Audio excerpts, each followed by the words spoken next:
Most men don't wake up and say, I have a sexual health problem. They just say, I'm tired, maybe it's stress, or maybe it'll just fix itself. So today, we're talking about the stuff men are worried about but rarely say out loud.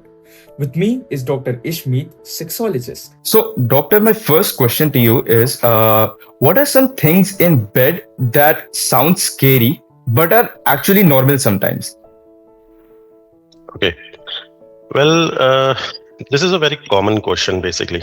जब भी हम लोग अपने practice में होते हैं तो most of the patients ask us कि what are the means what are the things which make them scary like तो उससे ये पता चलता है कि right there are few things which make them feel scary but they are often normal at times. Okay. The first one is that is very common that sometimes they feel like they loses their erections all of sudden. Yeah. Right? And That happens. वो काफी Yeah. common भी है, yeah. Very common also, right? Yeah. So see, there are factors. Basically, erection depends on blood flow. Okay. Right? Blood flow like hormones, stress, anxiety, fatigue, Yeah. and certain habits also. If Okay. someone is alcoholic while performing. So these are basic factors which can interrupt it and does not automatically mean erectile dysfunction. Yeah, okay. Right. Right? So this is very common, like if someone is performing and he loses his erection all of sudden. ऐसा होना बहुत common है क्योंकि ऐसे बहुत सारे factors होते हैं जैसे अगर वो परफॉर्म कर रहे हैं और एकदम से डिस्ट्रैक्शन आया जिसकी वजह से उनका एक्साइटमेंट ब्रेक हुआ जी और एक्साइटमेंट ब्रेक होने के बाद बेसिकली क्या होता है कि जो कनेक्शन ब्रेन और बॉडी के बीच में डेवलप हुआ होता है वो कंप्लीटली डिस्कनेक्ट हो जाता है या so the first one is sudden loss of erection and second factor which affects ejaculation is कि कितना गैप था बिटवीन सेक्स राइट कि कितनी देर के बाद वो सेक्स कर रहे हैं if suppose if someone is not very active in their sex lives and he is performing after so many days or so many weeks तो उसका excitement जो है वो बहुत ज्यादा generate होगा he will feel more excited his sensations will be very strong so basically these factors इनका बहुत बड़ा एक रोल होता है ejaculation part पे जी So this is also very common or normal also, right? And the third thing which I feel is कि sometimes patient loses their desire part also in between. Right, libido. Right? Yes, libido. Yeah. Exactly. So when they start, when a couple start performing, तो उस time पे उनका desire बहुत strong होता है. But कुछ ऐसे फैक्टर्स होते हैं जिसकी वजह से इन बिटवीन ड्यूरिंग इन्वॉल्वमेंट एक डिस्कनेक्ट सा फील होता है जैसे if someone is in a specific stress perform करते समय वो स्ट्रेस अगर उसको थोड़ा सा फील हुआ या पार्टनर के साथ थोड़ा सा इमोशनल डिस्कनेक्ट फील हुआ और because see any random thought can shut arousal down Right? It's very easy. This and is very common. natural. This is very natural. But इन चीजों से that creates performance anxiety. है ना? और जब वो disconnect होता है और एरोजल एकदम से डाउन हो जाता है तो उसको दोबारा से रिगेन करना बहुत डिफिकल्ट होता है. बहुत मुश्किल होता है. राइट? तो इस वजह टाइम्स कपल फील स्केरी कि अगर ऐसा हो गया तो कैसे होगा. Of course. Right? Of course. Yeah. And one more thing is there which I have noticed is कि sometimes patient feel कि या sometimes not patient I would say individual feels कि उसका size जो है penile size वो shrink हो रहा है. Of course. Right? Because there are certain positions जहाँ पे physical effort बहुत ज्यादा लग रहा होता है individual का. Of course. Right? कुछ ऐसी positions होती हैं which are not normal, right? And just for the sake of experiment or to spice up their sex lives, they try different postures, different positions, right? जिसकी वजह से जब physical effort ज्यादा हो रहा होता है तो उसकी वजह से उनका mind divert होता है, blood flow affect होता है, राइट बॉडी का एनर्जी लेवल, स्टैमिना यूज होता है, राइट? जी तो वो डायरेक्टली उनके पिनाइल मसल्स के साथ इंटरफेयर करता है, उनके ब्लड फ्लो के साथ इंटरफेयर करता है, और जी जो पिनाइल साइज है वो काइंड ऑफ थोड़ा सा कंस्ट्रिक्ट हो जाता है। राइट बट वो जी क्या होता है, उनको एक्चुअल जो रीजंस है इंडिविजुअल को वो नहीं पता होते। मोस्ट ऑफ द वो time right, they always correlate कि पिनाइल साइज प्रॉपर नहीं है, राइट? और अगर of phenyl course size proper नहीं है तो the partner may not feel that kind of excitement या सेटिस्फैक्शन sensations या या pleasure ऑफ या satisfaction, exactly. Course So these are very common basically things which makes them scary during the या performance or when they involve. या but अगर आप deep में जाके इसका कॉज देखेंगे तो it's not that scary if you understand it right Absolutely, या absolutely. This is not scary because या see, आज के टाइम पे whenever couple meet, they have lot of expectations, right? They do Because whenever they meet, they used to plan for it. They used to discuss over the calls, है ना? Course या तो उसकी वजह से एक प्रेशर फील होता है। यस बट अगर आप एक्सपेक्टेशंस आ जाती हैं एक्सपेक्टेशंस जी हाई हो जाती हैं, जी तो अगर आप प्रैक्टिकलिटी की बात करें और फिजियोलॉजी की बात करें तो ये इतना प्रॉब्लमेटिक नहीं है, जी right? So, this thing is very common nowadays, doctor. Most guys they wait too long before getting themselves checked. So, how long do you Right. think is too long to wait before getting checked? Right. See, it depends basically. Mm-hmm. See, for this, I would say if a sexual problem has been happening for about 3 months, Right. see, so I would consider as the time to see a doctor. Okay. So, like Right. 3 months, agar usually या frequently dysfunctions आ रहे हैं इंसान को या problems हो रही है Absolutely. तो Absolutely. okay. 3 Right. मंथ्स का कहने का मतलब है कि अगर किसी भी इंडिविजुअल को कोई भी सेक्सुअल प्रॉब्लम्स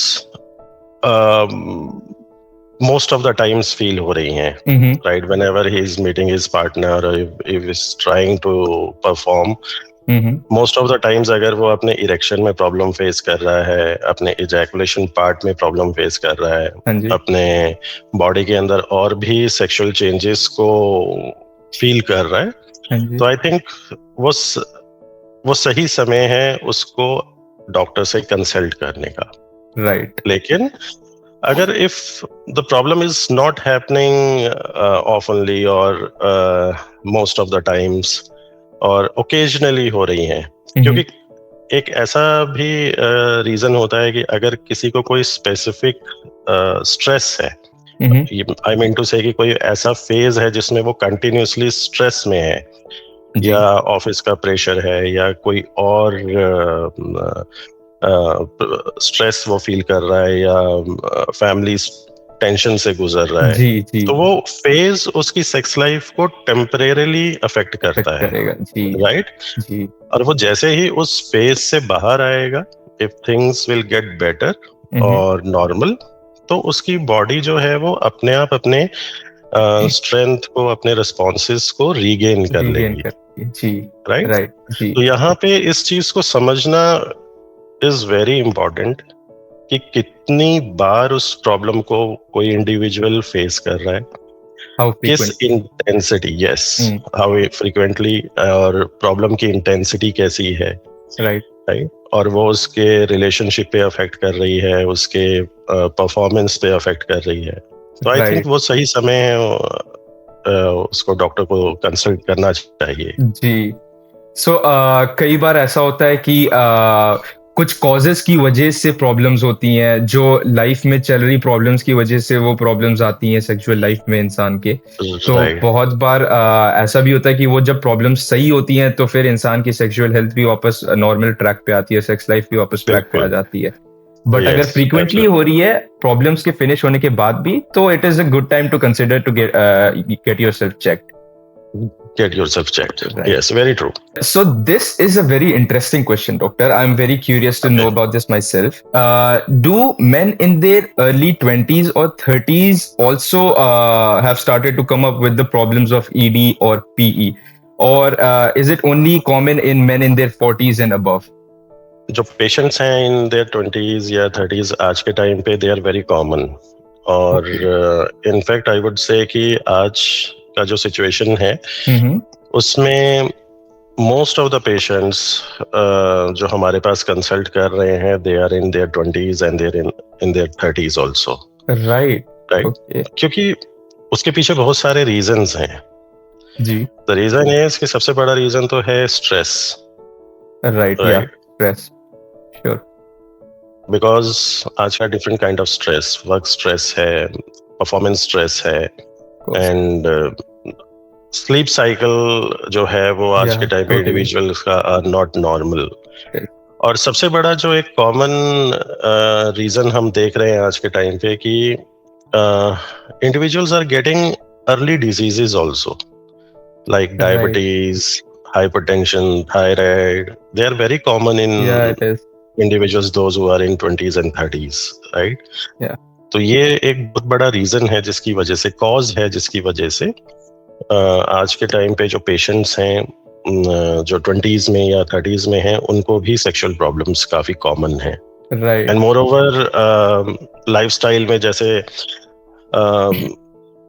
सब्सटेंस का यूजेज बहुत कॉमन है आज के टाइम पे. Right, cannabis, smoking, alcohol, fast food, right? So these are very common. So and these are very major causative factors for sexual problems nowadays. Right. So you could say आज के youth के जो unhealthy life factors हैं, stress है, जो life में problems चल रही हैं, उसकी वजह से काफी ज्यादा common हो गई हैं ये sexual problems youth के life में भी. Right, very common. Right. So, related to the previous question, if you had to state one major reason for the youth of today facing sexual problems, what would it be?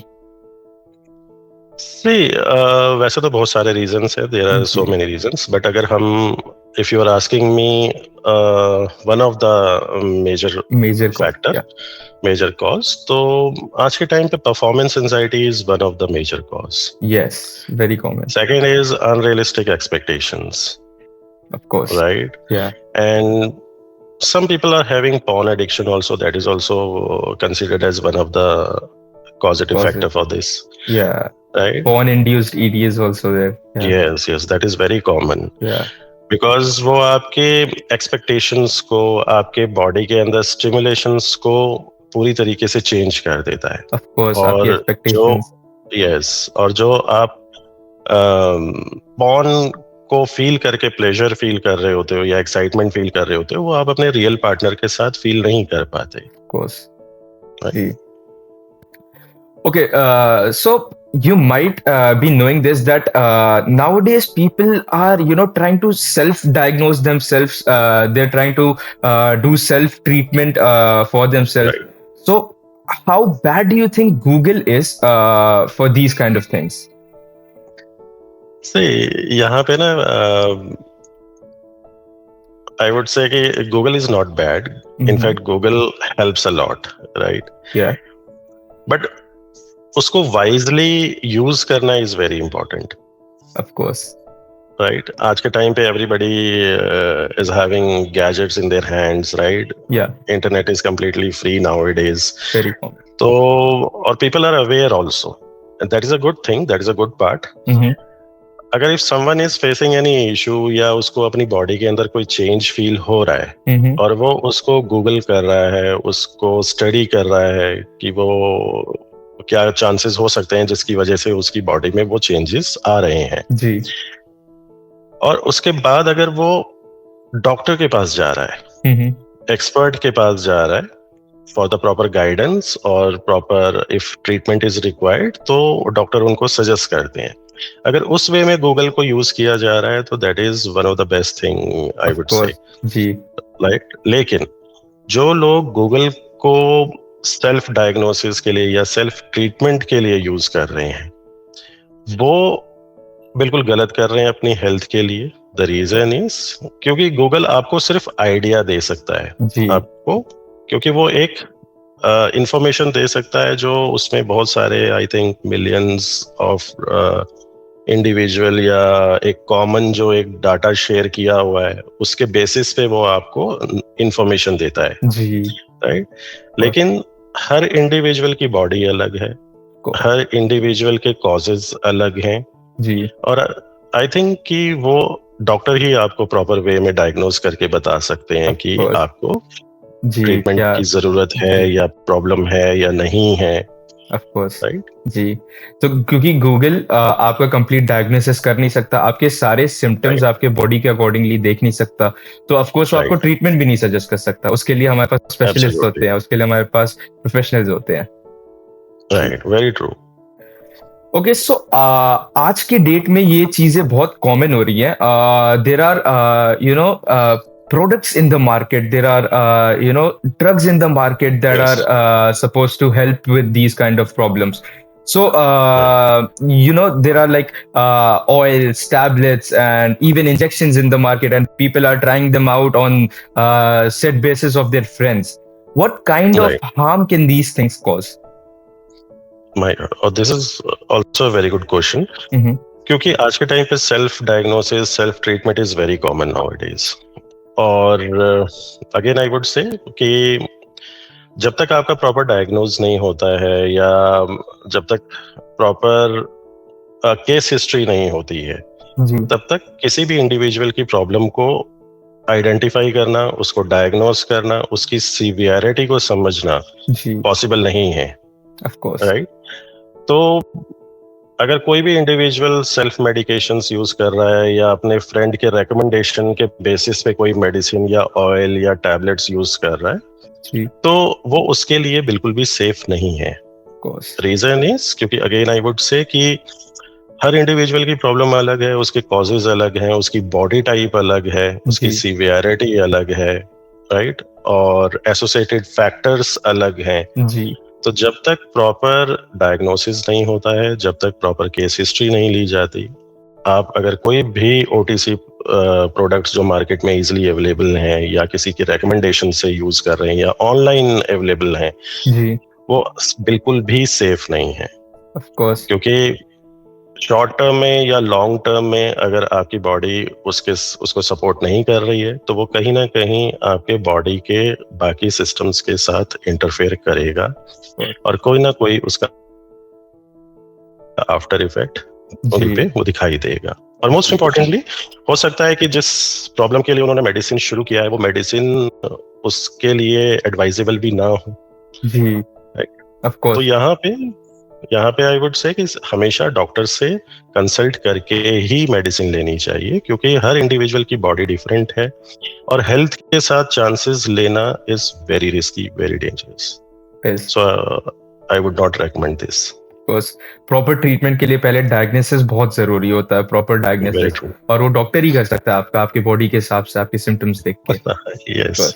So, very interesting question in, relation to these previous two questions. Have you ever seen a patient that has made the problem worse by, doing self-treatment? Many patients, I would say. There are countless patients. Because, as I said, Google is very common nowadays. Self-medications are very common nowadays. Yeah. And most importantly, sex topic is still considered as a taboo in our society, right? Yeah, it is. Nobody speaks up openly.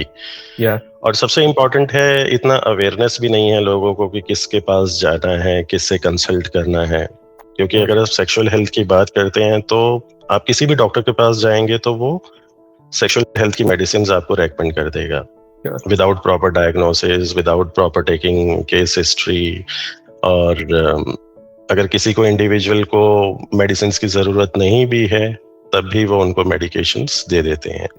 तो इस वजह से बहुत सारे chances होते हैं कि patient doctor के पास पहुंचता ही नहीं है और वो पहले बहुत सारी मेडिसिन्स अपने आप ट्राई कर लेता है, राइट। क्योंकि बहुत सारे ऑनलाइन ऐसे प्रोडक्ट्स अवेलेबल हैं। आप किसी केमिस्ट के पास जाते हैं तो वो आपको 10 तरीके के ओटीसी प्रोडक्ट्स दे देता है, तो पहले जब वो यूज कर रहे होते हैं तो सबसे इम्पोर्टेंट जो प्रॉब्लम आती है वो है वेस्टेज ऑफ टाइम, कोर्स। क्योंकि आप किसी भी प्रॉब्लम को जितना ज्यादा ड्रैग करेंगे उसकी क्रॉनिसिटी उतनी ज्यादा बढ़ेगी, और जितनी ज्यादा क्रॉनिसिटी होगी उतनी ज्यादा सीवियरिटी भी होगी।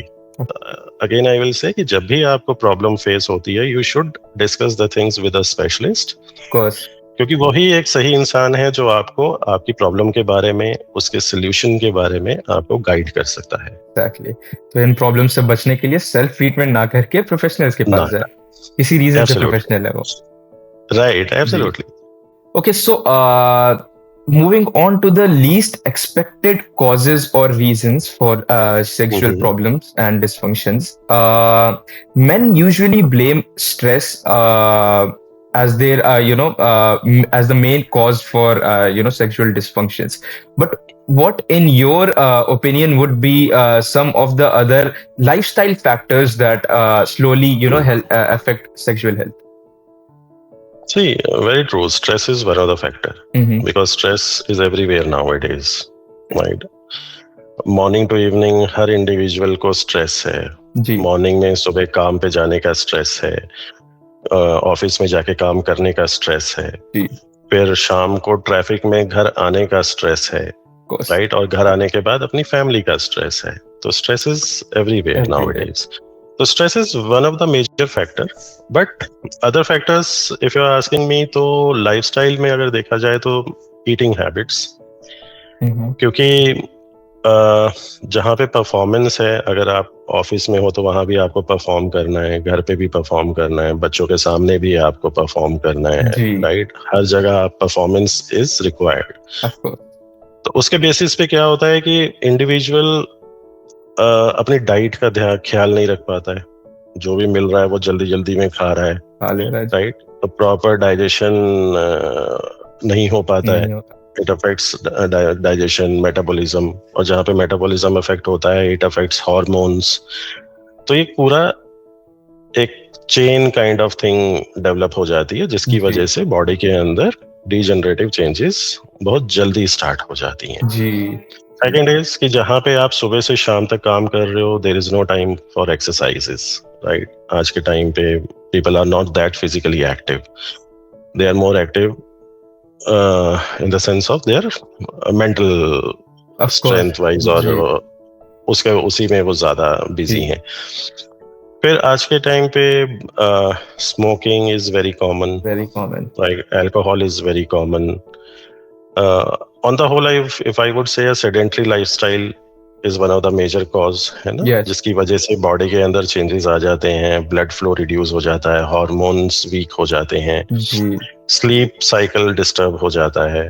तो ये सारे फैक्टर्स एट द एंड आपकी ओवरऑल हेल्थ को अफेक्ट करते हैं, और if your overall health is not fine, your sexual health will also not be fine. Right? Yeah, that makes sense. Unhealthy lifestyle factors बहुत ज्यादा मेजर रोल प्ले करते हैं आपके सेक्सुअल हेल्थ में, डायरेक्टली लिंक्ड है आपकी सेक्सुअल हेल्थ आपके overall health से। Yes. Okay, so this is a very important question, and it is also very important for the people watching out there who are going through something similar. When a person finally comes in for treatment, what is the process really like? Is it scary, painful, awkward, or is it simpler than most people, imagine? Yes, it's very simple. See, first thing, जो सबसे बड़ा एक उनके mind में डर होता है वो है डॉक्टर के पास आना। सिर्फ वही एक चीज स्केरी है उनके लिए, राइट? लेकिन वो जब डॉक्टर के पास आते हैं, स्पेशलिस्ट के पास आते हैं ट्रीटमेंट के लिए, और when they start their treatment, तो ट्रीटमेंट के बाद जब वो अपनी बॉडी के अंदर चेंजेस देखते हैं, राइट, दे फील इम्प्रूवमेंट्स, और जब भी उनका रिस्पॉन्स इम्प्रूव होता है, इरेक्शंस बेटर होते हैं, तो वो डायरेक्टली उनके कॉन्फिडेंस को इम्प्रूव करता है, राइट? और जब कॉन्फिडेंस इम्प्रूव होता है तो things becomes very simple, right? क्योंकि हमने अपनी प्रैक्टिस में देखा है कि पेशेंट जब आता है तो वो बहुत ज्यादा एंशियस होता है, बहुत ज्यादा फियर में होता है, डरा हुआ, और उसके माइंड में सिर्फ एक ही चीज होती है कि डॉक्टर मैं ठीक हो पाऊंगा या नहीं हो पाऊंगा, और दूसरी चीज ये होती है कि मैं कितनी जल्दी ठीक हो पाऊंगा, राइट। और जैसे ही वो ट्रीटमेंट शुरू करते हैं और विद इन डेज जब अपनी बॉडी के अंदर पॉजिटिव चेंजेस देखते हैं, तो वो सिर्फ उनके फिजिकल स्ट्रेंथ को इम्प्रूव नहीं करती, वो ओवरऑल उनकी पर्सनालिटी को इम्प्रूव करती है, उनकी बॉडी लैंग्वेज इम्प्रूव करती है, कॉन्फिडेंस को इम्प्रूव करती है, राइट। तो बिल्कुल भी स्केरी नहीं है, बिल्कुल पेनफुल नहीं है, और टाइम टेकिंग नहीं है जी। यहाँ पे एक चीज और मैं ऐड करूंगा, बस उतना ही आई थिंक टाइम लगता है कि जब तक पेशेंट इनिशिएटिव नहीं ले रहा है, जब तक इनिशिएटिव इज द डर वाले जोन्स, यस, जब तक उस डर वाले जोन से नहीं निकल रहा है कि मैं डॉक्टर के पास कैसे पहुंचूंगा, कैसे बताऊंगा, बस तब तक ही देर है। जैसे ही वो हमारे पास आते हैं, ट्रीटमेंट शुरू करते हैं, तो वो बहुत जल्दी अपनी प्रॉब्लम से वो निकल जाते हैं, ठीक होना शुरू हो जाते हैं, निकल जाते हैं, राइट। तो मेन यही है, लोग इनिशिएटिव नहीं ले पाते आज की सोसाइटी में, क्योंकि अभी तक इट्स वेरी सैड टू से, बट ये चीजें अभी भी एक टैबू ही बन के रह गई हैं। सो एब्सोल्युटली टैबू ही बन के रह गई हैं, but now people are coming forward, right. ऐसा नहीं है, अब things are getting change, yes, अब काफी चेंज आया है हमारी सोसाइटी में जी, और आई थिंक अभी और आना बाकी है जी, ऑफ कोर्स, और होपफुली धीरे धीरे वो भी इम्प्रूव होगा।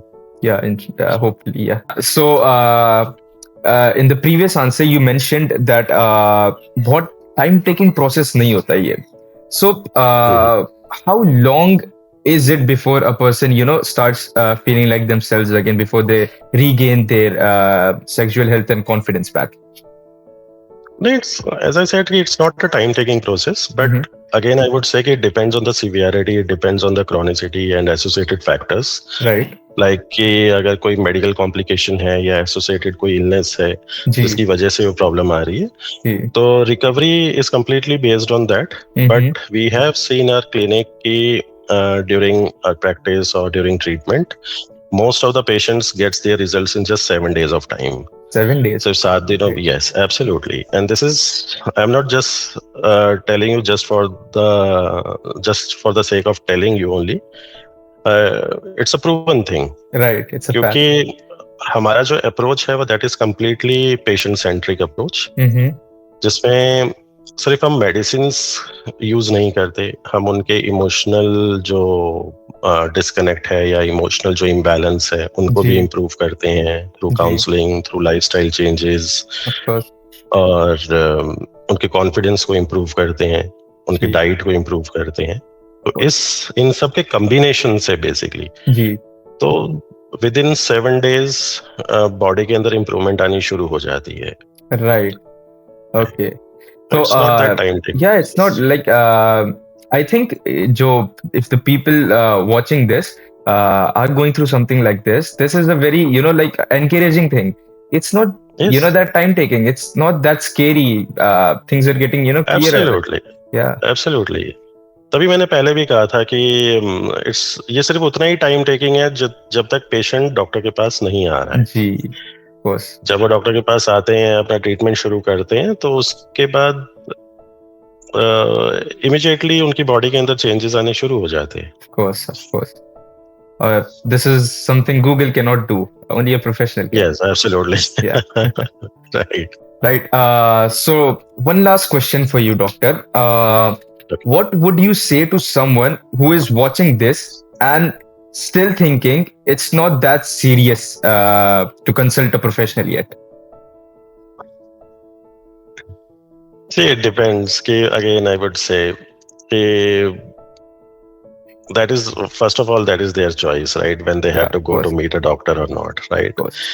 But अगर वो देख रहे हैं, कोई भी व्यूअर देख रहा है और उसको लग रहा है कि उसको प्रॉब्लम है जी, तो माय सजेशन इज कि आपको डॉक्टर के पास दिखाना चाहिए। और again it is based on it depends on basically other factors, like कि वो कितना ऑफनली या कितना बार बार इस प्रॉब्लम को वो फेस कर रहा है। तो यहाँ पे अगर मैं आई वुड ऐड कि अगर वो बार बार इस प्रॉब्लम को फेस कर रहा है तो he should not ignore it. Right. बाकी देखिए, सूनर और later he has to come. Of course. लेकिन यहाँ पे वो जितना जल्दी आएंगे उतने ज्यादा चांसेस हैं प्रॉब्लम को पूरी तरीके से ठीक करने के। Of course. और जितनी जल्दी वो सिर्फ इस प्रॉब्लम से बाहर आएंगे तो वो अपनी सिर्फ फिजिकल स्ट्रेंथ को इम्प्रूव नहीं कर रहे हैं, फिजिकल हेल्थ को इम्प्रूव नहीं कर रहे हैं, जी। वो ओवरऑल अपनी पर्सनालिटी को इम्प्रूव कर रहे हैं, कोर्स अपना अपने कॉन्फिडेंस। कॉन्फिडेंस को इम्प्रूव कर रहे हैं, अपने सेल्फ एस्टीम को इम्प्रूव कर रहे हैं, राइट। क्योंकि जब किसी भी इंडिविजुअल को इस प्रॉब्लम के बारे में पता होता है कि वो इस पार्ट में थोड़ा वीक है या सेक्सुअल हेल्थ उसकी प्रॉपर नहीं है, जी। तो वो internally kind of he feels like broken, right. Right. उसके माइंड में वो चल रहा होता है सबकॉन्शियसली कि whenever he will be getting a chance to perform या whenever he will be getting a married, right. तो उसकी सेक्स लाइफ उतनी हेल्दी नहीं होगी या स्ट्रांग नहीं होगी, ऑफ कोर्स। राइट। तो यहाँ पे he should not ignore it, he should meet a consultant, मतलब डॉक्टर या एक्सपर्ट, जी, जिससे अपनी प्रॉब्लम को जल्द से जल्द वो ठीक कर सके। Of course. जी। तो इनिशिएटिव लेना जरूरी है बिकॉज ये ऑफन दूसरे कंडीशन से भी लिंक होती है, हार्ट प्रॉब्लम्स और other severe medical conditions as well. So delay करना उनके लिए बहुत डेंजरस भी हो सकता है। यस यस एब्सोल्युटली, बिल्कुल डेंजरस भी हो सकता है। और एक चीज और यहाँ पे ऐड करूंगा कि हो सकता है कि उनको प्रॉब्लम ना हो। हाँ, ये भी हो सकता है, ऑफ कोर्स। बिल्कुल, देयर आर चांसेस। अगर उनको वो प्रॉब्लम नहीं है और उनको लग रहा है कि प्रॉब्लम है, तो वो खुद उस चीज को क्लियर नहीं कर पा रहे हैं ना, तो उसके लिए भी वो किसी एक्सपर्ट से उनको मिलना चाहिए, मिलना पड़ेगा जी। तभी जाके उनको क्लैरिटी होगी कि वो जो उस साइकिल में आ गए हैं कि स्ट्रेस की वजह से एंजाइटी हो, स्ट्रेस की वजह से इरेक्शन प्रॉब्लम आ रही है और इरेक्शन प्रॉब्लम से और स्ट्रेस आ रहा है, of course it becomes a kind of cycle, right. तो अगर उसको ब्रेक करने के लिए भी अगर खुद नहीं हो पा रहा है, तो वो किसी एक्सपर्ट से ही मिलके उस चीज को ब्रेक कर सकते हैं। जी, that's very true. Right. So, thank you so much, doctor, for answering all of these questions in such a clear and honest way. I genuinely think it will help a lot of men, suffering who silently, who are afraid to come out, who don't have a clear, like understanding of these problems that they are facing. I really think it will help them. Thank you, Zain, for having me here. If this video answered even one question you were afraid to ask, there are thousands others out there who face the same fear. Sharing this video with them might help them out as well. And remember, getting help is not weakness, it's responsibility. We'll see you in the next one.